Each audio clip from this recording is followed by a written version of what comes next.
Continuando con el artículo 432, nos encontramos con su tercer inciso, que nos habla que cuáles son los actos que la Superintendencia de Compañías, Valores y Seguros deberá aprobar de forma previa para tener un control sobre este tipo de sociedades. Aquí nos comentan que van a ser las de emisoras de valores, las que estén inscritas dentro del catastro de mercado de valores, las compañías holding que formen grupos voluntariamente y las de economía mixta, básicamente. Dentro de este inciso, considero un error no haberlas puesto dentro de la famosa resolución transitoria, la disposición general cuarta de la ley de compañías.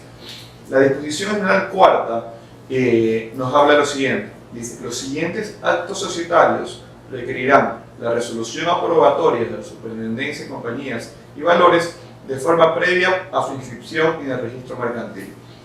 Dentro de la cuarta nos hablan de todos los casos, pero no nos mencionan los casos del 432. Entonces es una norma suelta que considero que en el momento que existe una reforma a la ley de compañías, fuera interesante que las agrupen todas para saber en un mismo articulado cuáles necesitan resolución previa y cuáles no. El tratamiento de las que nombra el 432 o las que nombra la disposición general cuarta es completamente distinto, puesto que la 432 trata de que sea de forma previa por la relevancia jurídica que tienen este tipo de compañías, como son las holding que tienen grupos empresariales o las que están inscritas en el catastro del mercado de valores, que difieren con las de la resolución cuarta por cuanto son los actos que nombra la resolución cuarta, como la constitución sucesiva, la fusión, la división o la transformación, que son susceptibles a reclamos ante terceros, ¿no? Es importante determinar que en todos estos actos que nos habla la resolución, la disposición general cuarta,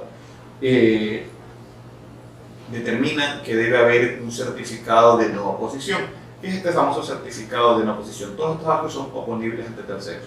Entonces, cuando se les pone en consideración de la Superintendencia de Compañías, existe un proceso administrativo interno en el cual la persona que se pudiera sentir afectada debe decir: ¿saben qué? Yo me opongo a que tal compañía haga una decisión por estas razones. ¿Ya?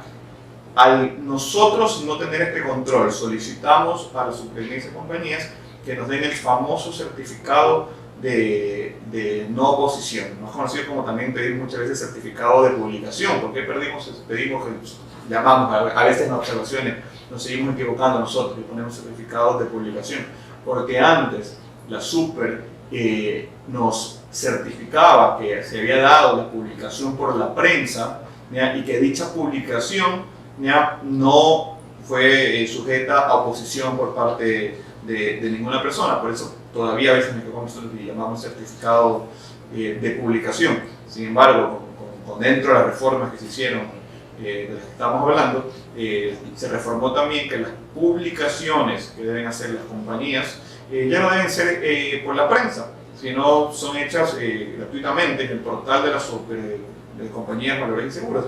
Situación que fue de aplaudir, porque realmente la publicación por la prensa cada día es un medio menos seguro para que la ciudadanía se entere de las situaciones jurídicas que pasan. Tanto así que existían periódicos netamente que vivían de las publicaciones judiciales, de las publicaciones que uno tenía que hacer en la Superintendencia de Compañías o en los juzgados, más no por la relevancia de las noticias que estos periódicos tenían, ¿no? Esto ha sido de gran ayuda. El portal de publicación es muy bueno, inclusive se puede buscar por nombre de la compañía, y esto de cierta forma agilita procesos y agilita también gastos ante el ciudadano, ¿no? Más allá del gasto de publicaciones, el gasto de tiempo y el gasto burocrático de tener que ir a hacer la publicación, regresar con la publicación, publicar 3 veces, etcétera, etcétera.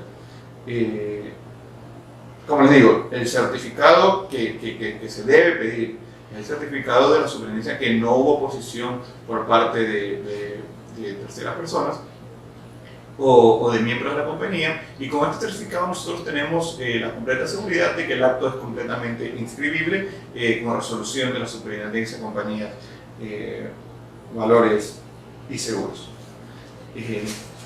Dentro de los cambios que ha insistido en las atribuciones de la Superintendencia de Compañías en su control posterior, nos encontramos con el artículo 438, que en su parte pertinente manifiesta lo siguiente: en el ejercicio de su facultad de vigilancia y control ulterior, podrá también disponer, mediante resolución debidamente motivada, que el registrador mercantil correspondiente cancele la inscripción de los actos societarios a aprobación que no cumplan los requisitos legales pertinentes o que hayan sido inscritos en infracción a normas jurídicas. Los registradores mercantiles no podrán negarse o retardar la cancelación de la inscripción que hubiese sido ordenada por el superintendente de compañías y valores mediante resolución, sin perjuicio de los derechos y acciones que puedan ejercer contra tal resolución.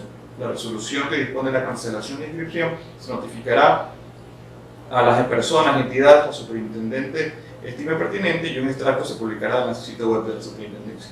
Este artículo ha sido una revolución en el campo administrativo, tanto de la super como del registro, ¿no? Al haber un control posterior, la superintendencia de compañías, con las atribuciones que tiene, ¿no? de inspeccionar libros contables, etcétera, etcétera, puede determinar, obviamente, como lo dice la ley, con una motivación clara y precisa, que se cancele dichos actos societarios, ¿no? Nosotros en el Registro de Guayaquil, en el Registro Mercantil de Guayaquil, hemos tenido varias de estas resoluciones de cancelación, y viene un tema muy importante aquí, porque este artículo puede chocar con la estipulación de la ley de registro, ¿no? Que dentro de nuestros deberes y atribuciones, el artículo 11 de la ley de registro dice: el registrador deberá, o sea, no es opción, o sea, nos ordena que debemos ejercer un control de legalidad sobre los documentos que nos ingresan. Pero en este artículo de acá nos dicen que no podemos retardar su inscripción, o sea, no podemos ejercer un control de legalidad sobre la resolución de la superintendencia de compañías. Entonces, es un poco tierra árida para nosotros. Sin embargo, consideramos que la superintendencia de compañías, al tener unas atribuciones de control, de inspección, de recabar información que nosotros los registros no tenemos, son los encargados de determinar si se cancela o no se cancela un acto societario, y la ley determina claramente que sin perjuicio de los derechos y acciones que puedan ejercerse contra tal resolución.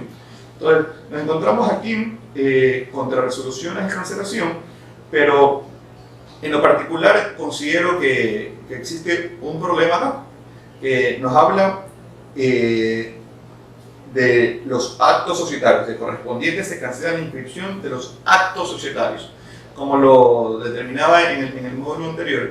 Fuera bueno que se emita una resolución, una doctrina, un reglamento que determine cuáles son los actos societarios, porque podemos entender que acto societario es acto de sociedad o es acto entre socios o entre accionistas. Recordemos que hay actos entre socios y hay socios accionistas y hay actos de sociedad. Entonces, a mi humilde consideración, sin yo ser una fuente de criterio oficial, considero necesario aclarar este tema. Porque, por ejemplo, una cesión de participaciones sociales, ¿es un acto de socios o un acto de sociedad? ¿O es un acto societario? O sea, para mí claramente determina que es un acto de socios, no una transferencia que un socio le hace a otra persona, es un acto entre personas. La sociedad no tiene nada que ver aquí. Por ejemplo, el nombramiento de un representante legal. O sea, son los mismos socios que determinan que otra persona ejerza la representación legal de la compañía. ¿Es o no es? Ahí puede haber muchas aristas en este tema. Lo que vamos es un tema complejo, un tema que merece estudiarlo y más que estudiarlo, determinarlo, ¿no? Para saber cuáles son los actos societarios, o que efectivamente el 438 nombre estos actos serán los que podrán cancelar, ¿ya? O que diga que puede cancelar todos los actos, pero entramos a un terreno que creo que merece un poco más de explicación y un poco más de determinación a la hora de decir cuáles son los actos que la superintendencia puede cancelar. Continuando con la reforma a la ley de compañías mediante la ley del sector societario, optimización del sector societario y bursátil, nos encontramos con las famosas disposiciones generales. Ya topamos la resolución, la disposición general cuarta, y ahora vamos a hablar sobre la disposición general quinta, que me parece importante también mencionarlo, que manifiesta lo siguiente: los procesos de cancelación de compañías mantendrán su estructura en todo aquello que no se oponga a la reforma legal y contarán con la resolución de la superintendencia de compañías, valores y seguras previa suscripción en el registro mercantil. Este es un tema importante porque todavía en el tema de cancelación de compañías tenemos básicamente tres tipos de cancelación de sociedades. Acuérdense que la cancelación de compañía es la partida de función de la persona jurídica. Una vez cancelada la compañía no hay nada que hacer, una vez cancelada no se puede reactivar, no se puede hacer nada. O sea, por eso es muy importante tener claro estos tres tipos de situaciones. Una es la cancelación voluntaria. Otra es el famoso 3 en 1 que llaman, ¿no? Que en una misma escritura se hace la disolución, liquidación y cancelación. Esto sucede mucho con lo que llamamos compañías de papel, con compañías que no tienen bienes. Y la tercera son cuando la compañía ya disuelta cae en las causales de cancelación por parte de resolución de la Superintendencia de Compañías, Valores y Seguros.